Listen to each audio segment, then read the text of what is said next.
Dan maqalah yang ke-23 an Abdullah ibn al-Mubarak, dari Imam Abdullah ibn al-Mubarak, guru Imam Malik radhiyallahu anhu, annahu qala, sungguhnya beliau berkata. Beliau Imam Abdullah ibn al-Mubarak adalah seorang perawi hadis, guru Imam Malik, salah satu guru Imam Malik. Beliau adalah tabi'in,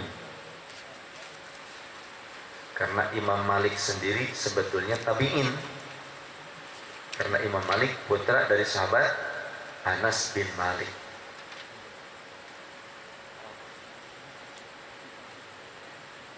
Annahu qala, sungguhnya Al-Imam Abdullah ibn al-Mubarak berkata, inna rajulan hakiman, bahwasannya beliau Imam Abdullah ibn al-Mubarak adalah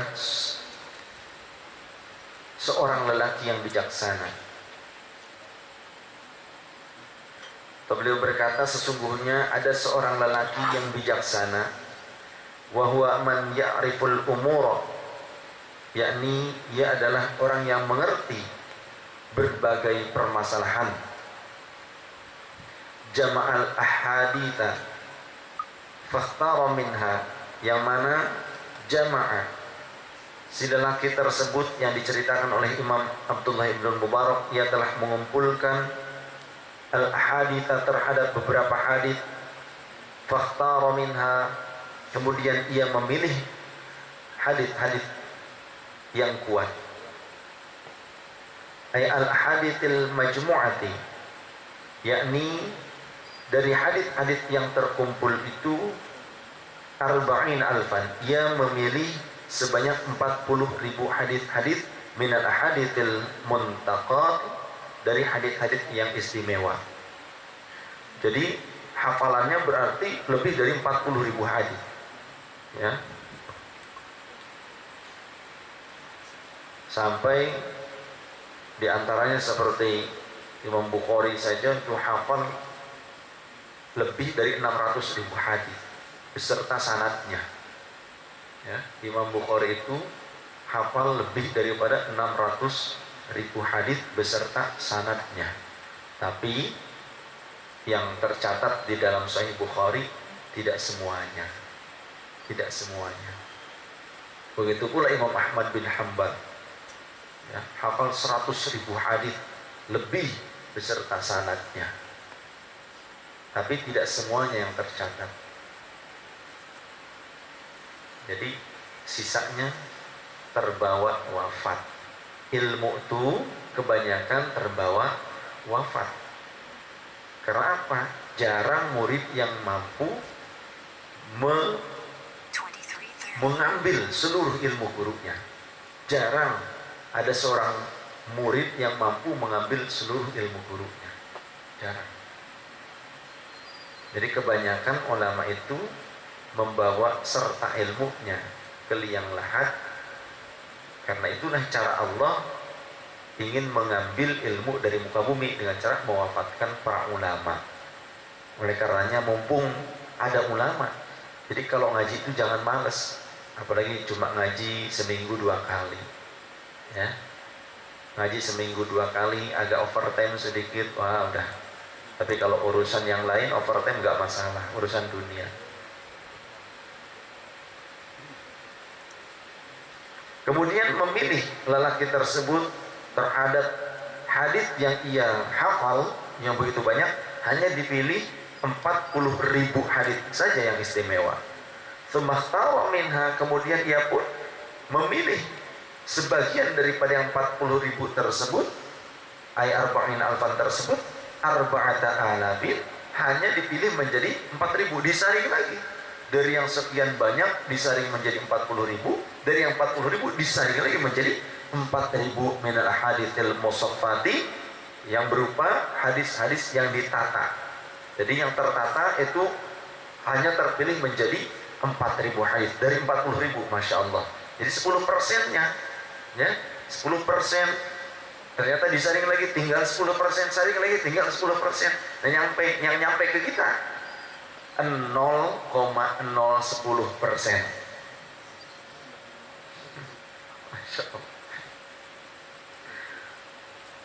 Tsummakhtara minha ay arba'ati alafin, kemudian beliau memilih lagi, ya, menyaring lagi dari yang 400 hadis, 4000 hadis tersebut menjadi arba'amiatin, hanya 400 hadis saja yang dipilih. Masya Allah.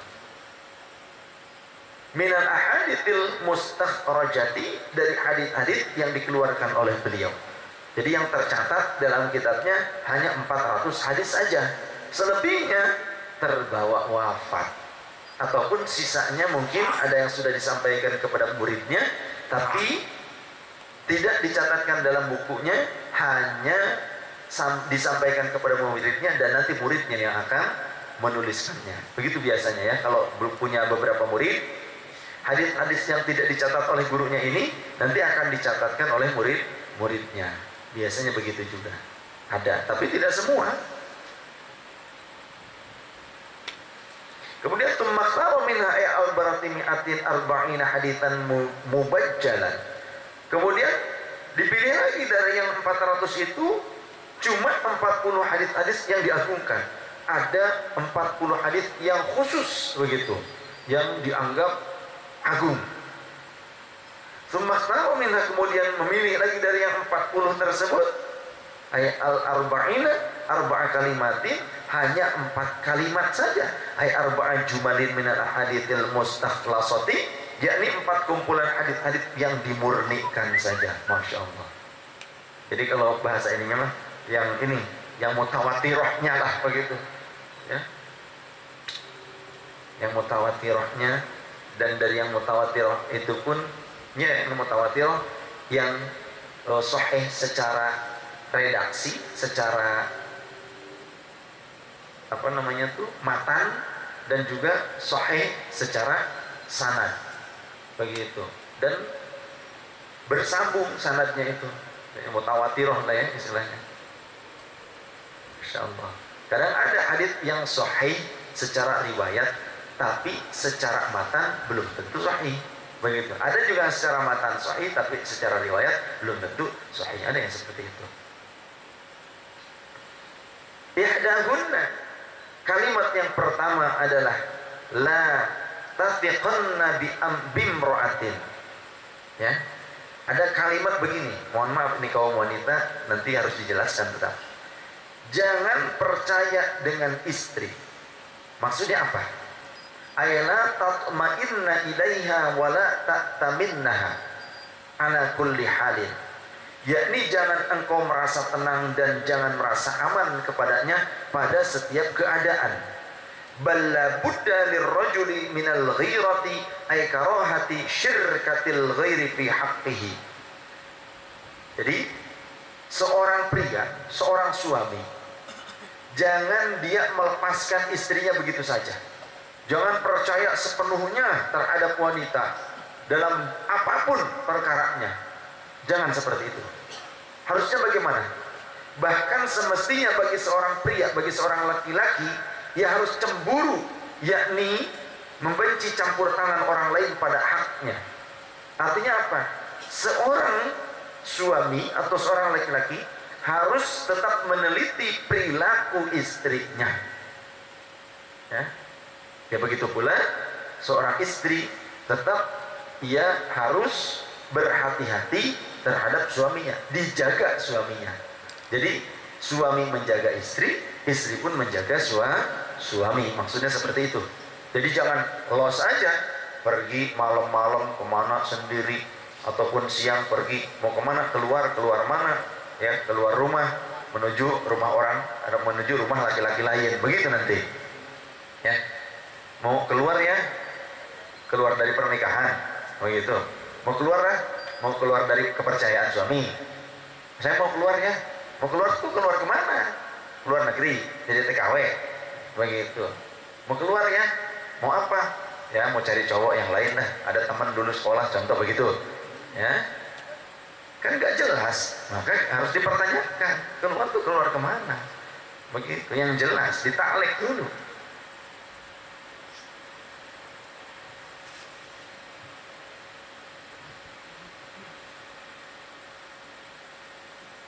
Jangan membiarkan seorang istri berbuat dosa maksudnya.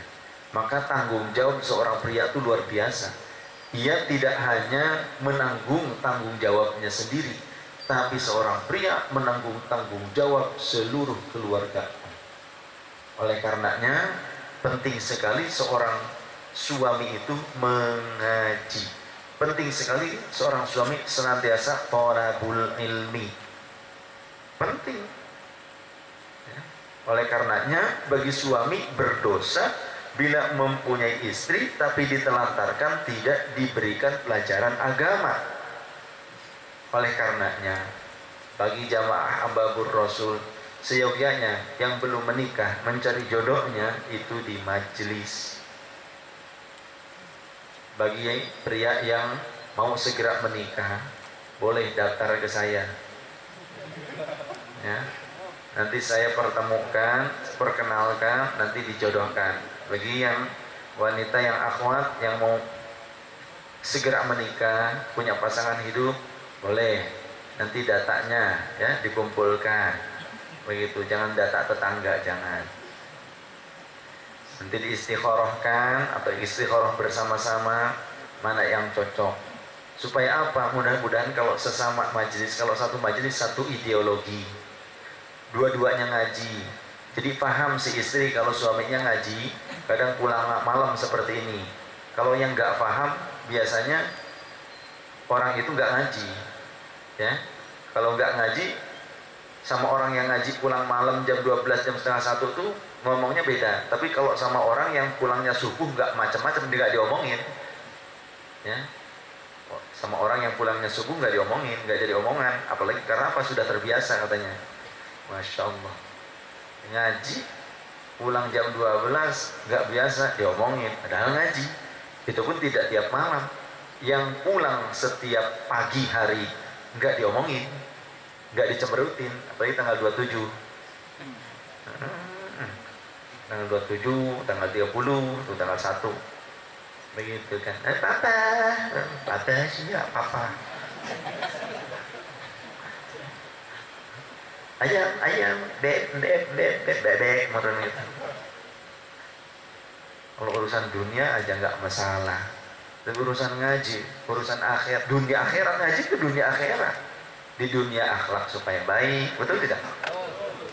Kalaupun berumah tangga jadinya indah rumah tangganya karena disesuaikan dengan ajaran agama.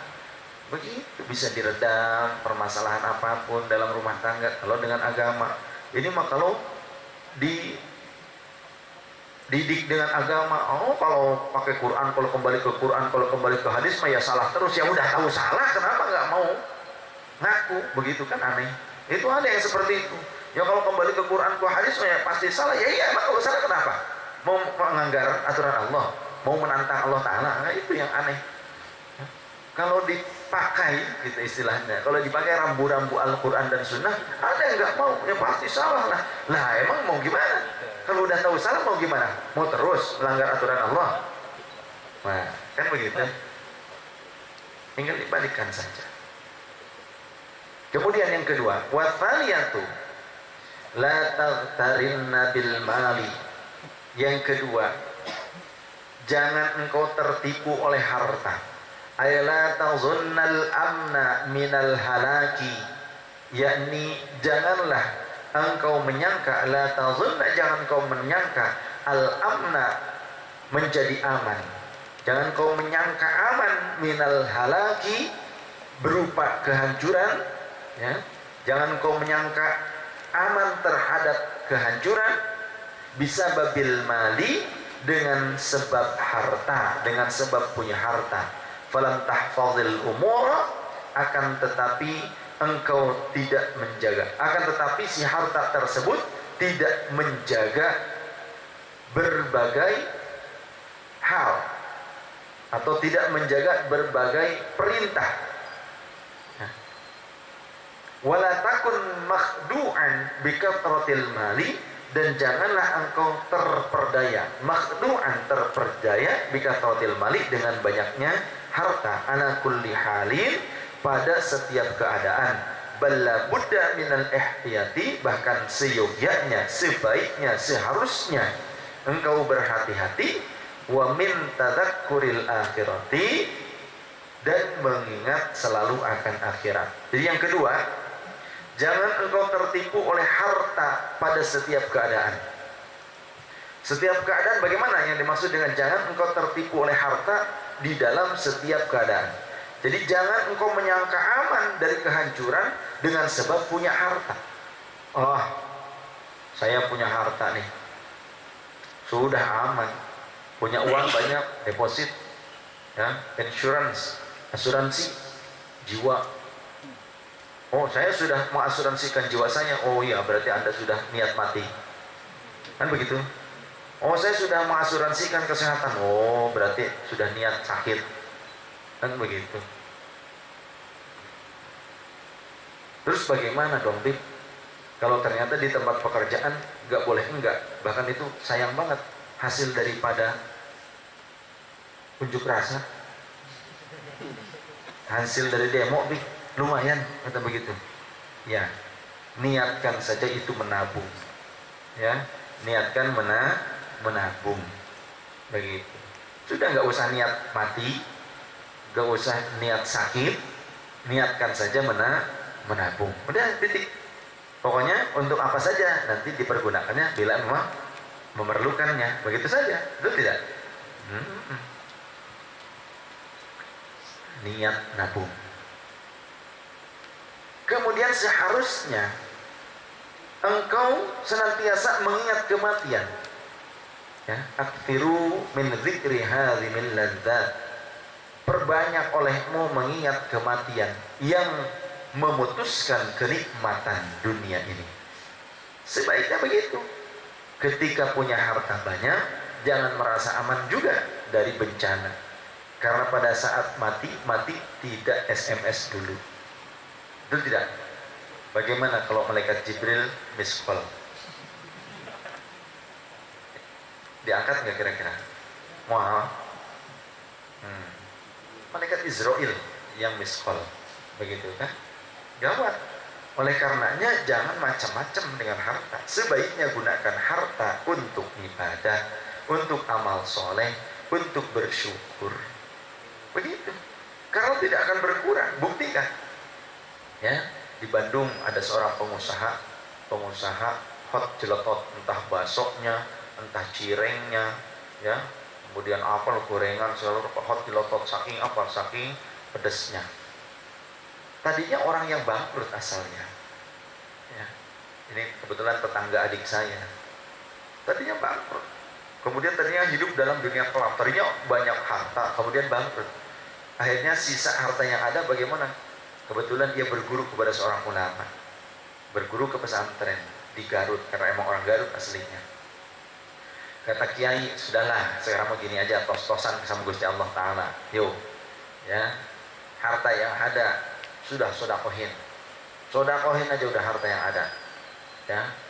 Kalau memang istilahnya kamu harta yang kamu keluarkan untuk sodakoh karena Allah Ta'ala itu tidak kembali, begitu, saya ganti full, kata kiai begitu, saya ganti full. Akhirnya dengan dapat jaminan seperti itu, kalau dapat jaminan dari manusia kan percaya, padahal kadang manusia banyak yang tukang tipu, ya, ngikut apa tuh arisan, mengikut arisan sekian nanti dapat uang sekian miliar, padahal ditipu, senang aja. Pada saatnya habis dah menyeng. Kalau sudah menyeng datang ke gurunya, begitu, beb, saya ketipu beb. Kata saya bilang juga dulu, jangan ngikut.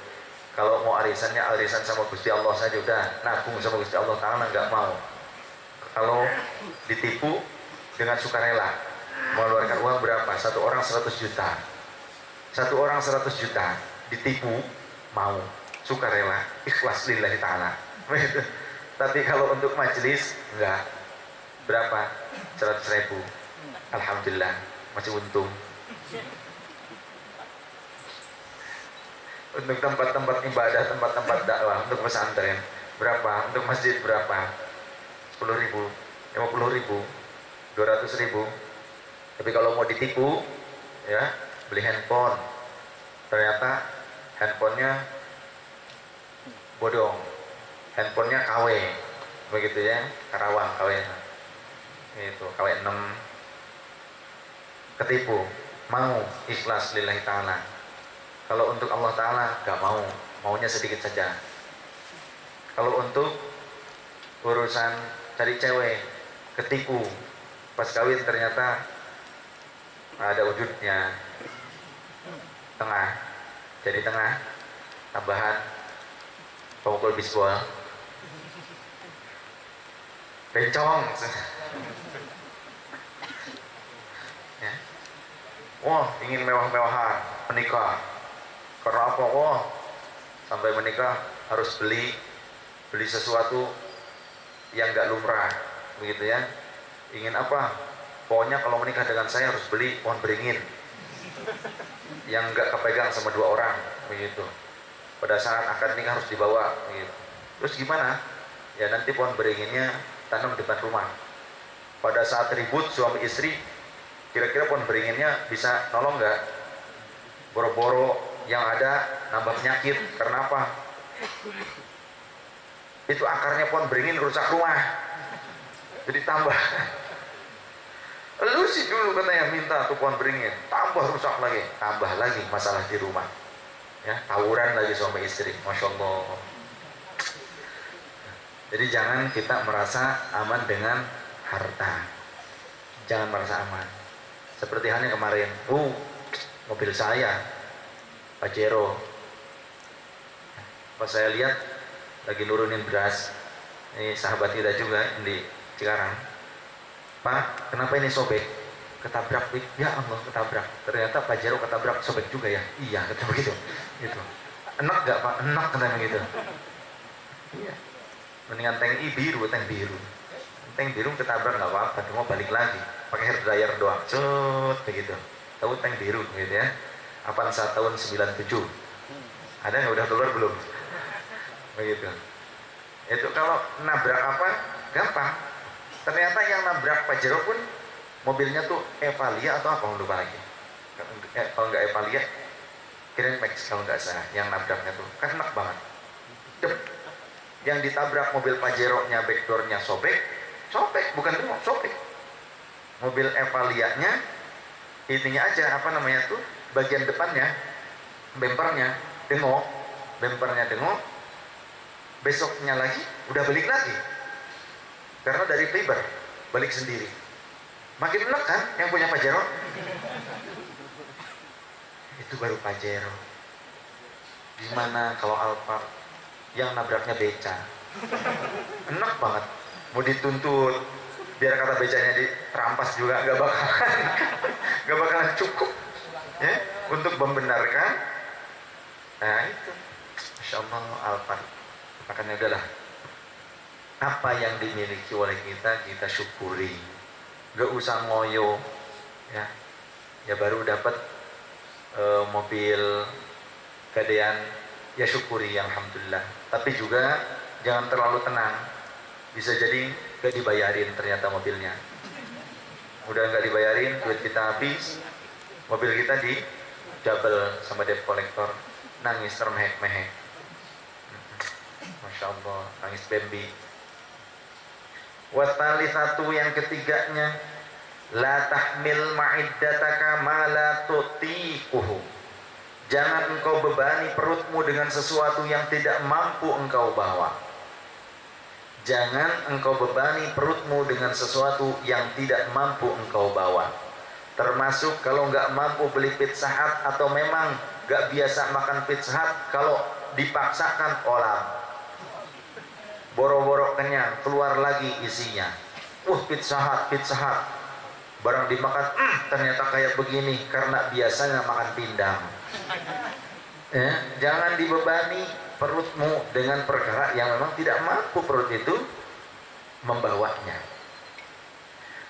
Makanan berlebihan. Qala sallallahu alaihi wasallam, baginda Rasul bersabda, aslu kulli da'in al-bardatu.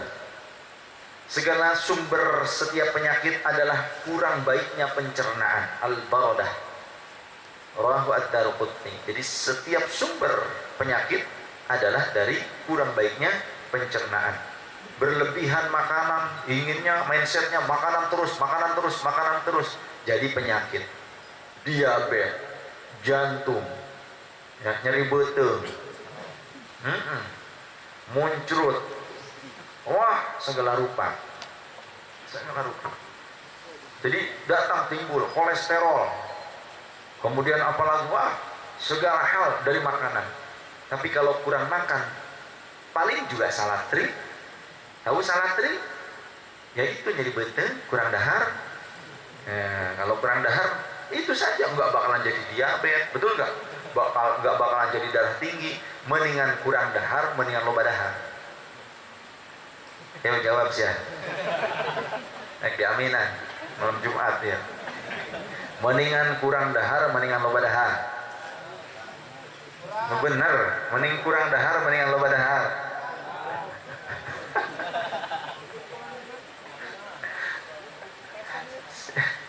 Ayo, mending kurang dahar, tapi ikutan demo tuh ngatut teuing. Mending kurang dahar, demo tambah kesejahteraan kan gitu. Berarti kebanyakan kurang dahar. Jadi ingin banyak dahar begitu. Mendingan cukup saja makanan mah ya, secukupnya. Pizza cukup masuk begitu ya. Tongseng cukup juga dimasukin. Kemudian jus tomat, jus wortel, jus itu juga dimasukin begitu. Jadinya kayak Mas Esa.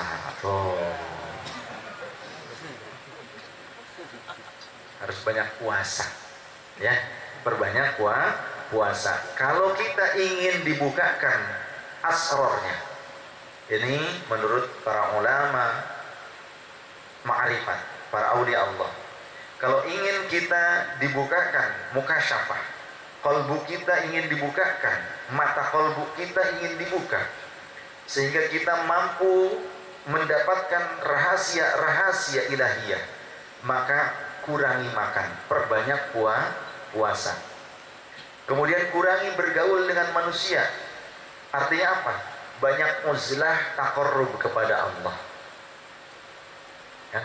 Kemudian juga kurangi tidur, perbanyak qiyamul lail. Begitu. 3 perkara ini insya Allah akan membukakan rahasia-rahasia ilahiyah. Kalbu kita mampu dengan mudah bermakrifat, terus menancap. Pertama, kurangi makan, artinya perbanyak puasa. Yang kedua, kurangi bergaul dengan manusia, karena ketika terlalu banyak bergaul dengan manusia, kita akan banyak ghaflahnya, lupa diri.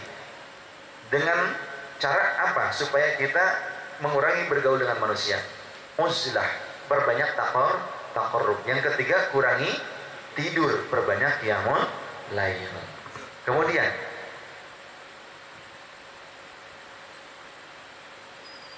warabi'atu, yang keempat, la tajma' minal ilmi ma la yanfa'uka. Jangan engkau mengumpulkan ilmu apapun yang tidak memberi manfaat kepadamu. Santet, jangan. Ya. Apa-apa yang ilmu yang tidak bermanfaat jangan dikumpulkan. Cukup cari ilmu yang bermanfaat saja. Begitu ya. Baik, kita buka sesi tanya jawab saja. Dipersilahkan.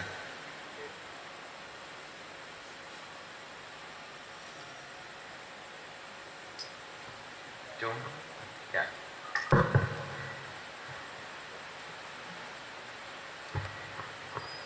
Assalamualaikum Habib. Waalaikumsalam warahmatullahi. Saya ada titipan pertanyaan dari teman. Kirain titipan uang mas. Titipan uangnya kapan? Nyusulnya buat majelis. Insya Allah. Katanya mau tanya tentang bagaimana hukumnya tentang otopsi. Jadi jenazah yang udah di dalam makam terus dibongkar lagi, itu diotopsi, itu bagaimana hukumnya? Itu yang pertama pertanyaannya. Yang kedua,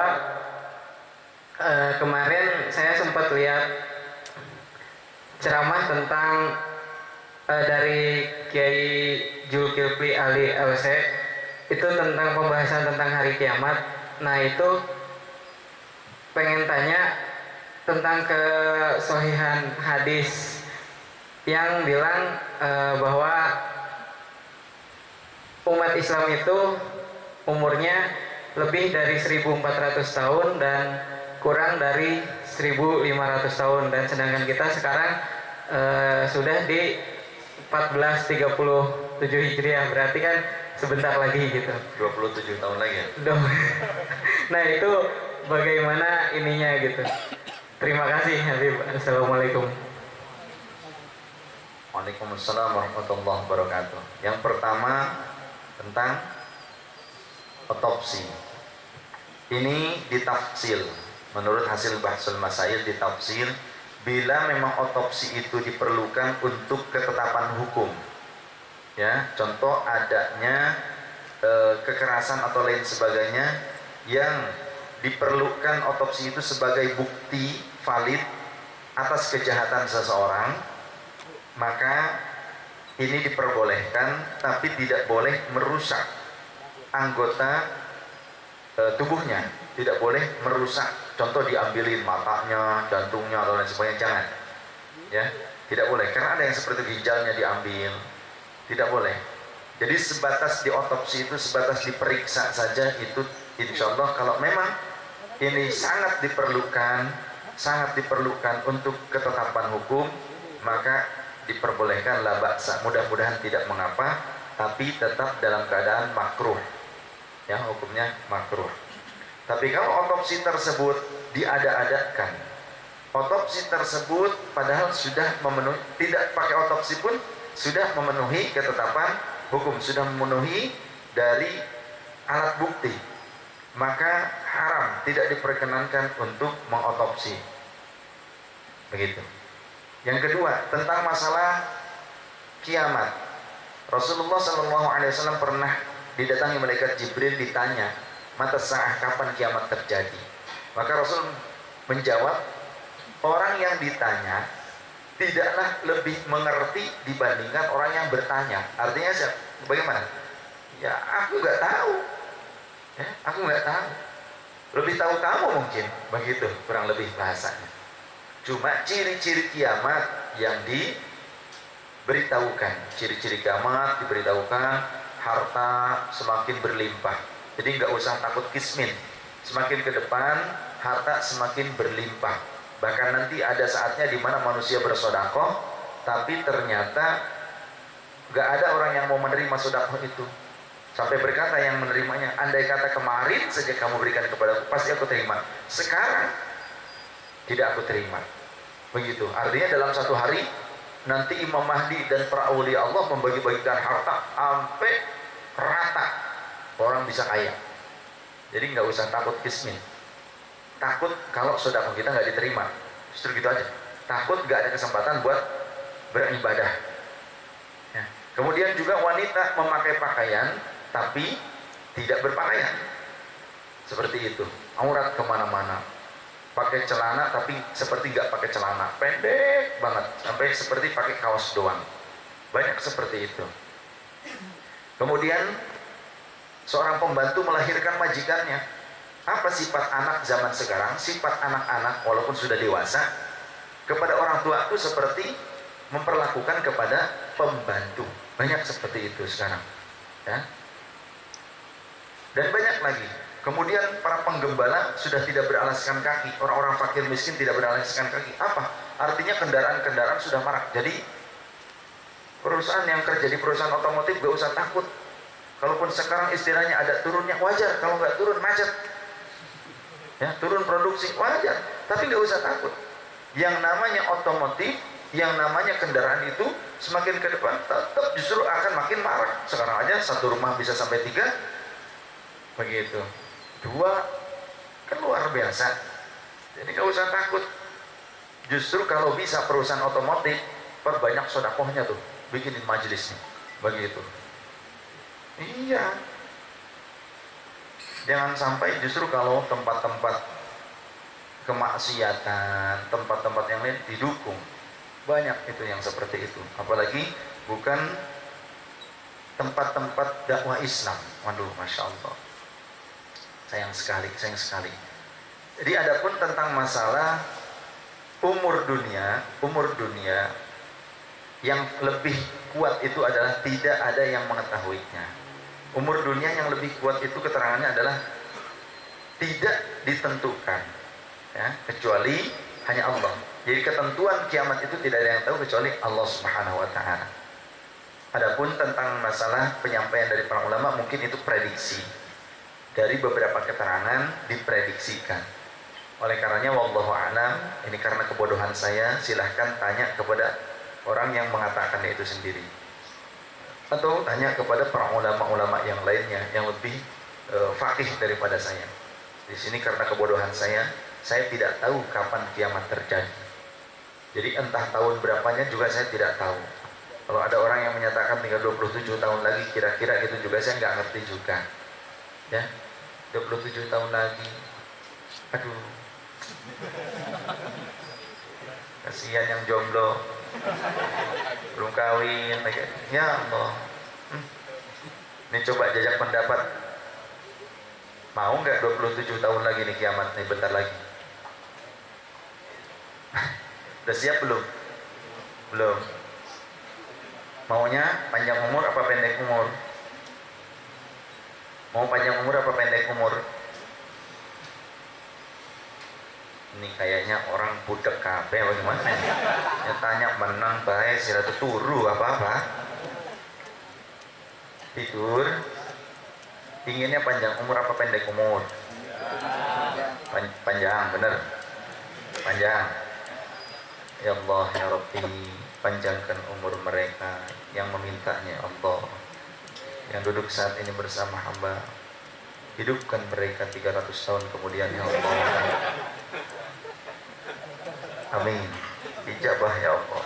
Ijabah. Amin. Ya Allah, ijabah doa hamba ya Allah. Amin. Supaya mereka 300 tahun lagi masih hidup ya Allah. Amin. Mendakwahkan ahbabur Rasul. Amin. Ngomongnya udah gitu. Udah lemong. Demikian kurang lebih ya. Saya tidak terlalu tahu tentang kapan itu kiamat terjadi, tahunnya. Saya nggak ngerti tahun kiamat terjadi. Silahkan yang mau bertanya, yang lain. Tuh. Mikrofon.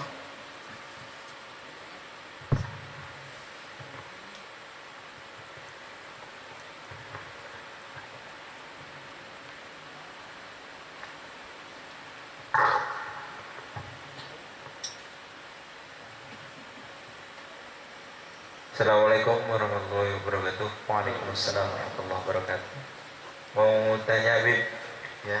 bagaimana hukum menggambar orang gitu Bib?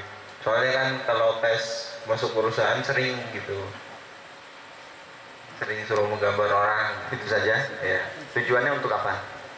nggak tahu. Pokoknya suruh gambar Oh gitu. gitu. Bukan untuk disembah. Bukan. Ya udah, boleh, nggak apa-apa. Asal jangan buat disembah aja, atau buat dibikin jimat begitu. Cukup itu saja. Baik, yang lain, cum. Ada yang mau nanya? Ibu-ibu ada mau nanya? Enggak. Silahkan. Yang lain yang mau tanya, cum. Tuh di belakang.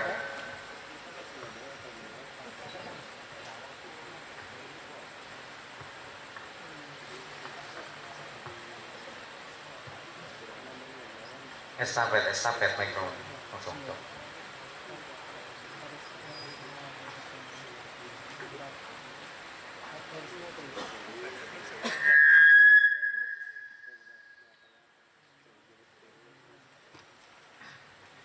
Assalamualaikum warahmatullahi wabarakatuh. Waalaikumsalam warahmatullahi wabarakatuh. Mau nanya Bib, Ya, saya mau jawab Pak.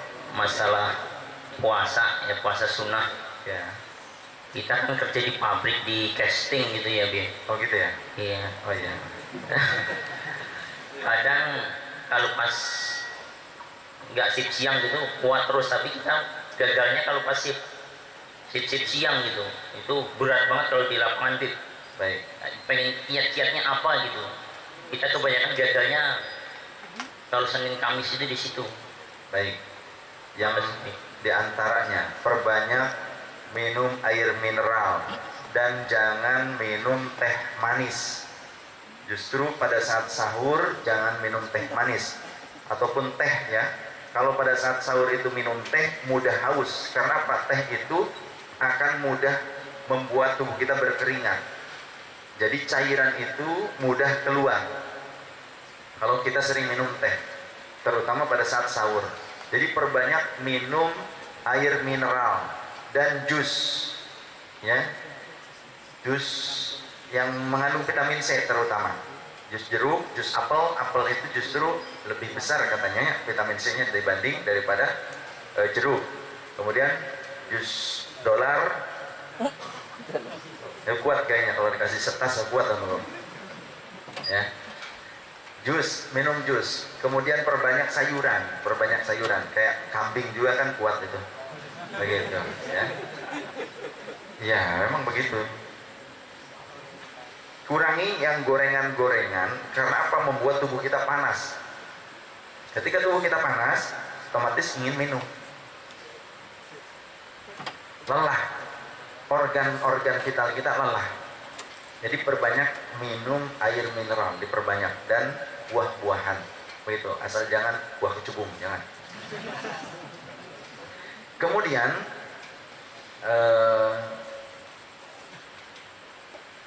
minta kepada Allah Subhanahu wa Ta'ala, karena kekuatan itu pada hakikatnya dari Allah Ta'ala. Minta kepada Allah, ya Qawiyyu, ya Qawiyyu, ya Qawiyyu. Wahai Allah, zat yang maha kuat dan memberikan kekuatan, berikan hamba kekuatan untuk bisa melaksanakan puasa sunnah ini dengan sempurna dan penuh kekuatan. Begitu. Kalau kita minta sama Allah, insya Allah dikuatkan. Kemudian makan kurma. Dari mulai malamnya tuh kita sudah makan kurma, ya, 2 kilo begitu. Sahur 1,5 kilo, insya Allah kuat. Insya Allah kuat. Makan kurmanya. Ya, kalau sari kurma kadang ada yang campuran kecap atau apa mungkin.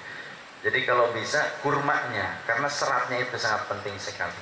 Bagus seperti itu. Intinya doa, air mineral, jus, buah-buahan, sayuran.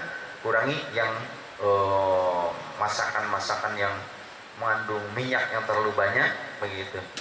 Kurangi. Kemudian juga garam jangan terlalu banyak pada saat sahur, jangan terlalu banyak memakan makanan yang mengandung garam yang banyak. Karena apa? Unsur garam ini pun akan mengakibatkan kita mudah haus jadinya. Begitu kurang lebih ya. Kita harus ada garam, harus, supaya nggak lemes juga, begitu ya. Tapi jangan terlalu banyak sampai ngelel gitu, jangan. Demikian kurang lebih itu yang dapat saya sampaikan. Yang lain silakan.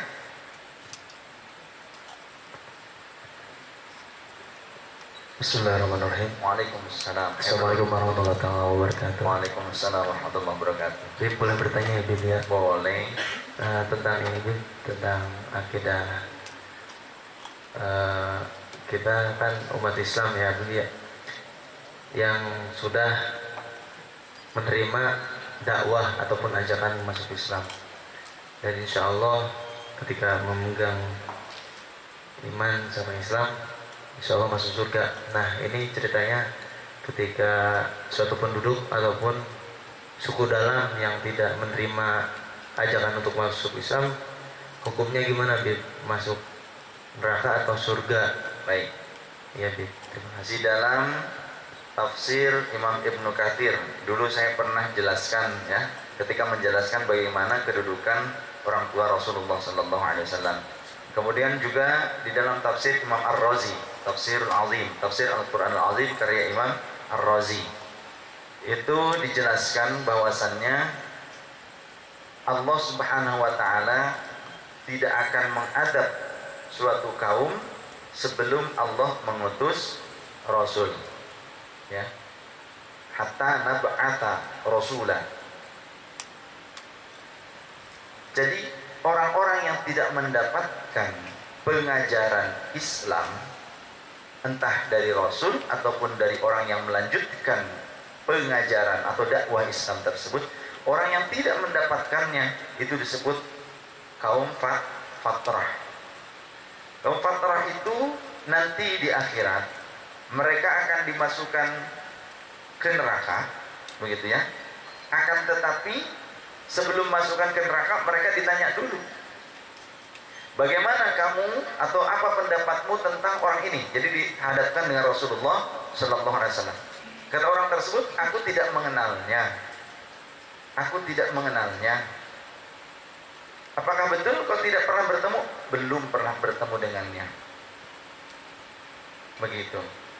Kemudian ada juga di dalam suatu keterangan bahwa itu adalah Sayyidina Muhammad Sallallahu Alaihi Wasallam, kata begitu. Tapi kenapa ketika di bumi, ketika di dunia engkau tidak mengikutinya? Karena aku belum mengenalnya. Aku baru mengenalnya pada saat ini. Begitu. Ada yang seperti itu. Yang kemudian Rasulullah Sallallahu Alaihi Wasallam beliau menguji mereka, di antaranya orang yang hidup pada masa fatrah. Menguji, masuklah engkau ke dalam neraka, kalian ke dalam neraka. Bila engkau benar, bila kalian benar, memang belum pernah mendapatkan risalahku, kata Rasul, kalian akan selamat di dalam neraka. Maka kemudian disuruh masuk ke dalam neraka, dan ternyata di dalam neraka mereka tidak merasakan panas, mereka tetap dalam keadaan dingin dan selamat. Yang akhirnya disitulah penjaringan, begitu ya. Disaring kebenaran pengakuan mereka, yang akhirnya mereka akan diberikan syafaat oleh Rasulullah Sallallahu Alaihi Wasallam. Begitu. Jadi orang pedalaman yang memang mereka belum pernah mendapatkan pelajaran tentang Islam, mereka akan dihisab sesuai dengan kebaikan atau keburukan mereka, ya, kebaikan dan keburukan mereka. Itulah yang akan terjadi sebagaimana kata Rasulullah SAW, nanti orang-orang yang hidup pada masa fatrah seperti itu. Kemudian juga ada orang yang tuli dan buta, ya. Mereka pun sama seperti itu. Maka mereka akan menjawab, aku tidak mendapatkan apapun, tidak mampu melihat sesuatu apapun, tidak mampu mendengar tentang ajaran Islam ini. Maka apa yang mampu aku lakukan? Sedangkan aku sendiri memiliki keterbatasan dan aku tidak mengetahuinya. Begitu, sama ini juga nanti disaring, begitu, diuji. Masuk ke neraka, ternyata di dalam neraka selamat dan tetap masih dingin, kemudian diangkat lagi. Kemudian juga ada orang yang idiot. Orang idiot. Aku hidup pada masa Islam, tapi aku tidak memiliki akal yang sempurna. Anak-anak kecil melempariku dengan kotoran. Maksudnya apa? Idiot orang ini. Maka aku tidak tahu tentang ajaran Islam. Ya, diuji juga orang yang seperti ini. Kemudian orang yang pikun, begitu, yang dalam masa pikun, mendapatkan pelajaran Islam tapi posisinya orang tersebut sudah pikun, sedangkan ketika sebelum pikun belum tahu Islam. Pada saat pikun ada orang yang mengajarkan Islam, ya dia tidak ngerti juga. Maka yang seperti ini sama, insya Allah akan diberikan syafaat nanti. Oleh karenanya, bagi yang ingin mendapatkan syafaat dari Rasulullah SAW, maka idiotlah. Insya Allah nanti selamat masuk nerakanya. Yang mau merasakan nikmat di dalam neraka, idiotlah, dijamin, ya, dingin dalam nerakanya, nanti dia tarik ke dalam surga. Begitu. Jelas? Alhamdulillah. Ya. Baik, yang lain silakan. Ada? Masih ada? Belakang? Tidak? Oh, silakan.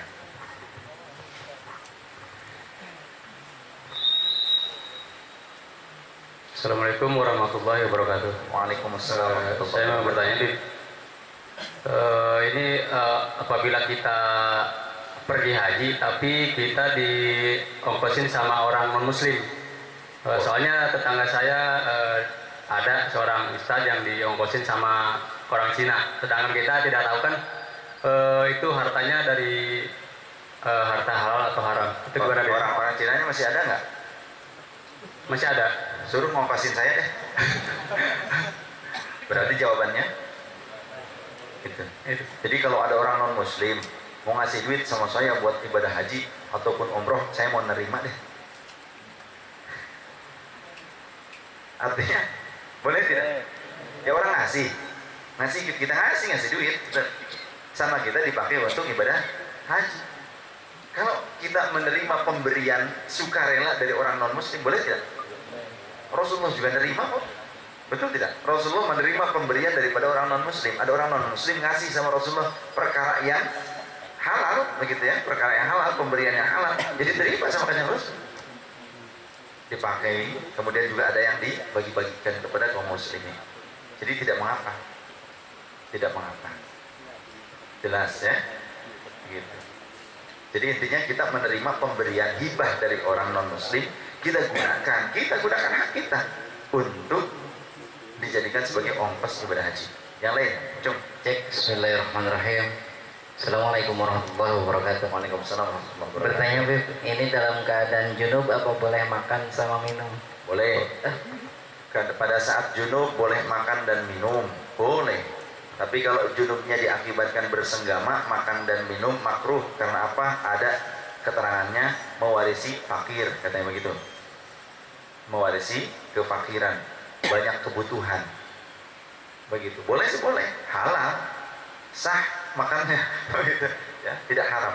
Junub, hadas besar, makan minum, boleh saja. Terus yang lain.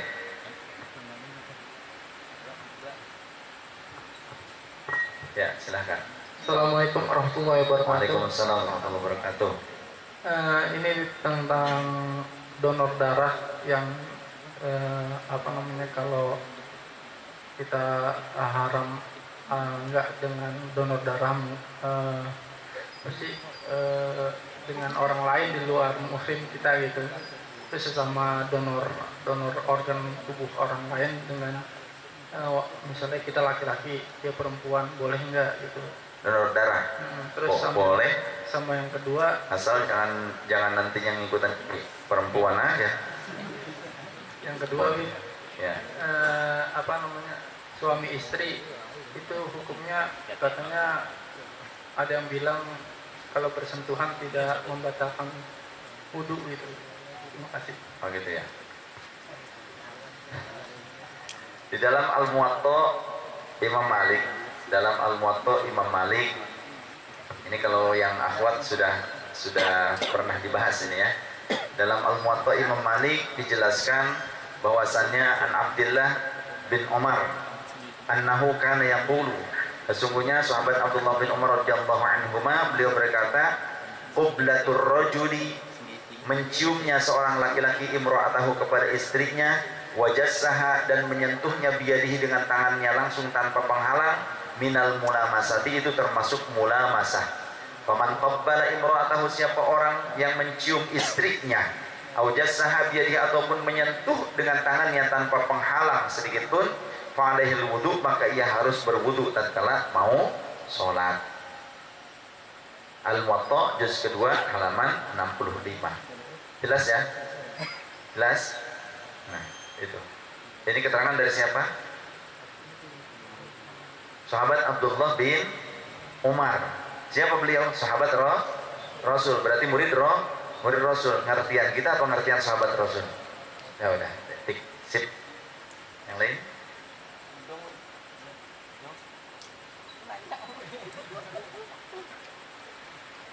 Santai saja lah sekarang mah.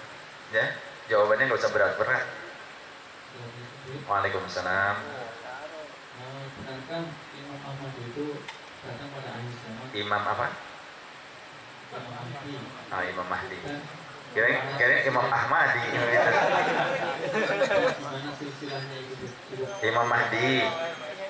Imam Mahdi alaihissalam. Beliau itu keturunan Rasul sallallahu alaihi wasallam. Ya, ayahnya namanya Abdullah, Sayyiduna Abdullah, katanya begitu. Dan menurut para ulama, diantaranya menurut Imam Jalaluddin As-Suyuti, menurut Imam Ibn Daqiq Al-Aid, bahwasannya Imam Mahdi itu sudah lahir.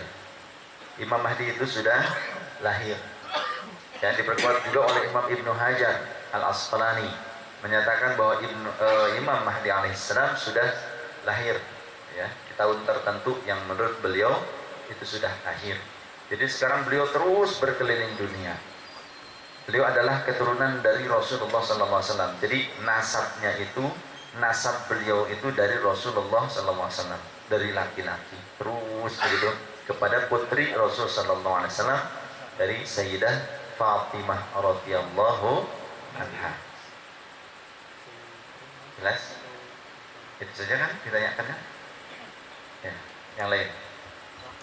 Sesuai pertanyaannya saja. Kalau biasanya saya jawab lama, panjang lebar. Kasihan yang mau nanya. Yang lainnya.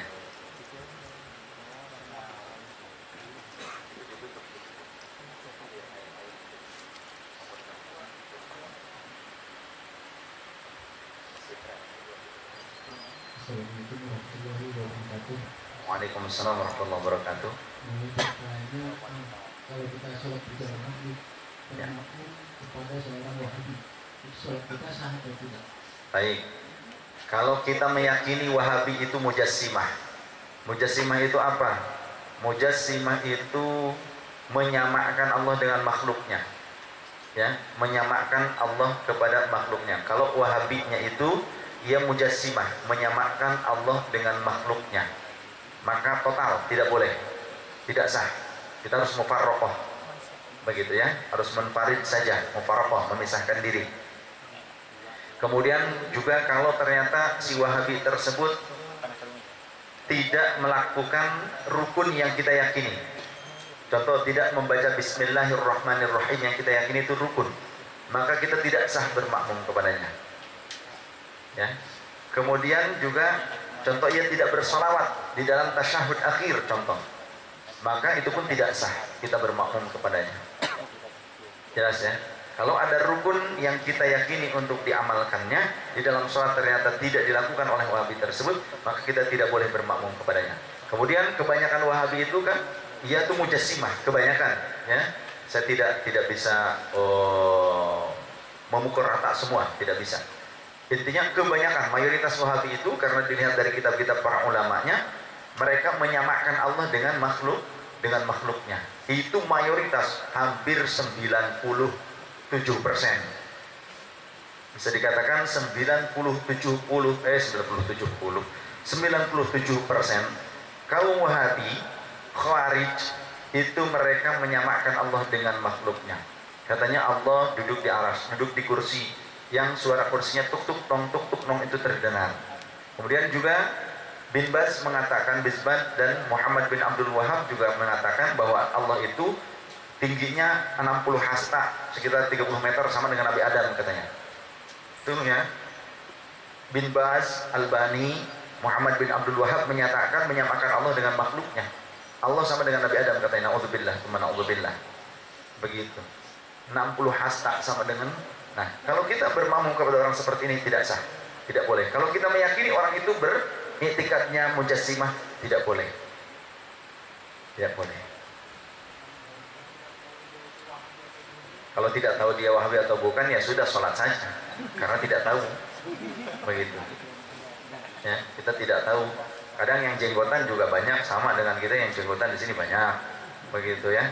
Yang Wahabi enggak jenggotan juga Ustaz Badrul Salam ya. Udah Ustaz Badrul Salam ya, yang di TV rujak itu kan enggak jenggotan juga tuh.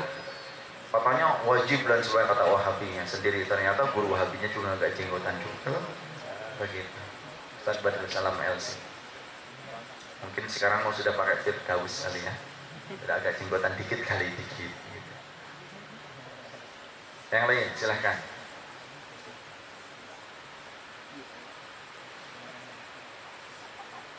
Oh. Kalau sholat bacaannya di hati, Bacaannya apa? di dalam hati. Sholat bacaannya di dalam hati. Kan rukun itu ada rukun qauli juga, rukun yang diucapkan. Berarti kalau rukun qaulinya dibaca di dalam hati, dalam qalbu saja, tidak dibaca di lisan, tidak sah. Jadi kalau ada orang sholat beneng ngalamun mikiran sampai dah lengit bana tidak sah. Jadi kalau rukun qaulinya tidak diucapkan. Jadi rukun itu ada af'al, ada qauli. Begitu. Yang rukun qauli tidak dibacakan. Jadi bagaimana ukurannya? Ukurannya minimal terdengar oleh diri sendiri pada saat hening. Jadi ukurannya pada saat, kalau saat hening kita membaca dengan lirik. Kalau terdengar sendiri oleh telinga sendiri pada saat hening itu cukup. Jadi pada saat kita ramai pun nggak berarti A'udzubillahi minasyaitonirrajim Bismillahirrahmanirrahim Alhamdulillah, nggak harus begitu. Ya, jadi pada saat berisik pun tidak harus berarti harus kedengar sama diri sendiri. Ukurannya kalau pada saat hening, begitu ya, kurang lebih. Wallahu a'lam. Jadi contoh takbiratul ihram, al-fatihah, tasyahud akhir, begitu ya, salam itu rukun pawani. Yang kedua, sholat Jumat harus 40 orang minimal. Ya, menurut keterangan yang paling kuat bahwasannya sholat Jumat itu harus 40 orang. Karena Rasulullah SAW pernah berkata, tidak ada Jumat bila kurang daripada 40 orang. Dulu sebelum adanya keterangan ini, ya, sebelum adanya keterangan hadis tersebut, memang pernah Jumat dengan 4 orang, Jumat 14 orang, 20 seperti itu ya, 8 orang. Itu pernah, tapi sebelum adanya revisi, sebelum adanya mansukh, begitu ya, sebelum adanya nasikh, sebelum adanya nasikh, begitu. Jadi ini dinasah, keterangan-keterangan yang sebelumnya itu dinasah dengan keterangan di mana Rasul menyatakan tidak ada Jumat bila kurang daripada 40 orang. Atau bila ada 40 orang maka dirikanlah Jumat. Ada begitu kalimatnya. Wallahu a'lam. Au kama qala Rasulullah sallallahu alaihi wasallam. Yang lain? Terima kasih. Ya. Silakan. Ayo maju.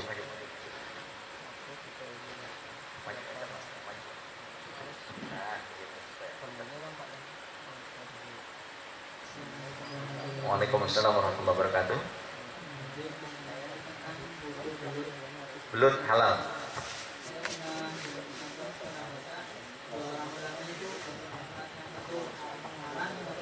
Ya, baik, saya berpendapatnya ngambil pendapat ulama yang halal.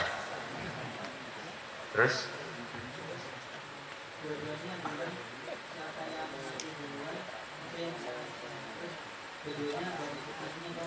Iya. Ya udah. Benar, halal. Ya. Baik. Yuk. Silakan. Assalamualaikum warahmatullahi wabarakatuh. Mau nanya, Bib, apa bedanya azab dengan ujian itu, Bib? Terus gimana caranya kalau misalkan kita itu dalam lingkup itu, gimana supaya cepat keluar dari yang namanya azab atau ujian tersebut? Baik, musibah terbagi menjadi 3, bukan cuma 2. Yang pertama ujian. Ujian adalah musibah yang Allah timpakan kepada orang yang taat, kepada orang yang takwa sebagai tangga menuju kemuliaan. Sedangkan yang kedua adalah teguran. Teguran adalah musibah yang Allah berikan kepada seorang mukmin tapi yang pernah melakukan kekhilafan. Supaya apa? Supaya kembali ke jalan yang diridhoi oleh Allah, supaya ia bertaubat. Itu namanya teguran. Yang ketiga azab. Azab adalah musibah yang diberikan kepada orang yang membangkang atau menantang kepada Allah Subhanahu wa taala. Titik. Bagaimana caranya supaya keluar daripada apa? Azab tersebut? Ya berarti kita harus taat, harus takwa. Begitu. Kalau bertakwa keluar dari azab, tidak akan mendapat azab. Adapun mungkin hanya mendapat ujian. Begitu ya. Harus takwa, taat. Gimana caranya taat dan takwa? Senantiasa duduk bersama orang-orang alim, bersama para ulama yang soleh, supaya kita memahami konteks agama. Demikian, supaya kita bisa melaksanakannya dengan ajaran-ajaran yang benar. Gitu. Yang lain? Terima kasih. Terakhir. Waalaikumsalam warahmatullahi wabarakatuh. Terakhir.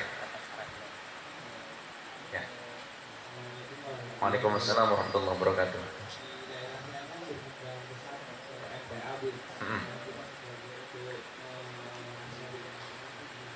Baik. MTA itu kepanjangan dari singkatan dari Majelis Tafsir Al-Quran yang dipimpin oleh Sukino, Pak Sukino, ya, di Solo kalau tidak salah, ini pusatnya. Jadi MTA itu ternyata itu sempalan daripada Khawarij, sempalan daripada Wahabi, ya, sempalan daripada Wahabi. Bahkan MTA itu cenderung ingkarus sunnah, cenderung tidak mau mengakui sunnah, karena katanya kalau hadis itu tidak ada jaminan validitasnya, banyak yang doib atau lain sebagainya, begitu. Jadi MTA itu adalah ajaran yang ingkarus sunnah, dan tafsir pun bukan tafsir ternyata, jadi penafsiran menurut logika gurunya saja, terjemah, dan isinya MTA Wahabi, Khawarij. Bagaimana caranya? Ada referensi dari saya, ya. Judulnya membongkar kedustaan MTA, begitu kalau tidak salah. Silahkan dimiliki referensi-referensi dari saya, dilengkapi. Banyak hal yang kita harus pahami. Ya, seperti halnya juga Rafidhah. Bedakan antara Syiah dengan Rafidhah. Ini banyak orang sekarang akhirnya membuat propaganda fitnah, memfitnah, pokoknya yang bukan Wahabi dianggap Syiah. Begitu. Kemudian juga memfitnah para ulama kita sekelas Doktor, Profesor Kiai Haji Said Akil Siroj, kemudian Kiai Din Samsudin, kemudian Kiai Haji Syafi'i Ma'arif, ya, dari Muhammadiyah, kemudian juga Kiai Haji Quraisy Shihab, Syekh Quraisy Shihab, padahal Masya Allah orang yang luar biasa. Kemudian memfitnah guru-guru di Al-Azhar, memfitnah Habib Umar, memfitnah Maulana Syekh Hisham dengan fitnahan Syiah. Karena apa? Karena beliau-beliau senantiasa berdampingan dengan ulama-ulama Syiah yang bukan Rafidhah. Syiah juga ada yang tetap dalam konteks Islam. Yang mana? Contoh Zaidiyah, contohnya. Ya, yang Zaidiyah ada yang Alawiyah. Mereka tetap menggunakan riwayat-riwayat imam-imam ahli hadis ahlus sunnah wal jamaah. Mereka tetap menggunakan imam-imam ahli hadis ahlus sunnah wal jamaah, termasuk pengarang daripada kitab Nailul Awtar. Nailul Awtar, ya, Imam Asy-Syaukani. Karena beliau juga menggunakan riwayat-riwayat imam ahlus sunnah wal jamaah sebagai perawi juga beliau, maka beliau dikenal sebagai imam ahlus sunnah wal jamaah. Sebagian ulama yang lain, mereka mengetahui Imam Asy-Syaukani dimasukkan ke dalam Zaidiyah. Termasuk yang berdampingan seperti halnya dikatakan oleh guru kita Habib Umar, bahwasanya kami hanya berdampingan dengan Zaidiyah dan beberapa yang masih dalam konteks Islam. Seperti itu. Akan tetapi memang sulit kalau kita tidak mempelajarinya dengan detail. Sulit untuk membedakannya. Karena di antara yang mengaku imamiyah sendiri, contoh suami istri. Ya, suami istri Kang Jalaluddin Rahmat dengan istrinya itu beda. Padahal mengakunya imamiyah. Ya, Mbak Renita dengan Kang Jalal itu beda, suami istri, akhirnya bercerai kan sudah sekian lama. Jadi walaupun dua-duanya mengaku imamiyah, tapi kita harus tahu marjanya ke siapa, bagaimana i'tiqadnya, takfiri atau bukan. Seperti itu. Memang agak sulit kalau kita tidak mempelajarinya dengan seksama. Agak sulit. Maka yang paling aman tetap ahlus sunnah wal jamaah. Karena itu juga yang diperintahkan oleh Rasulullah sallallahu alaihi wasallam, alaikum bisunnati wa sunnatil khulafa'il mahdiyyin ar-rasyidin. Tapi kita jangan gegabah mengkafirkan sebelum kita mengetahui emang i'tiqadnya adalah i'tiqad yang takfiri. Begitu. Paham ya? Harus jelas, kita harus jelas.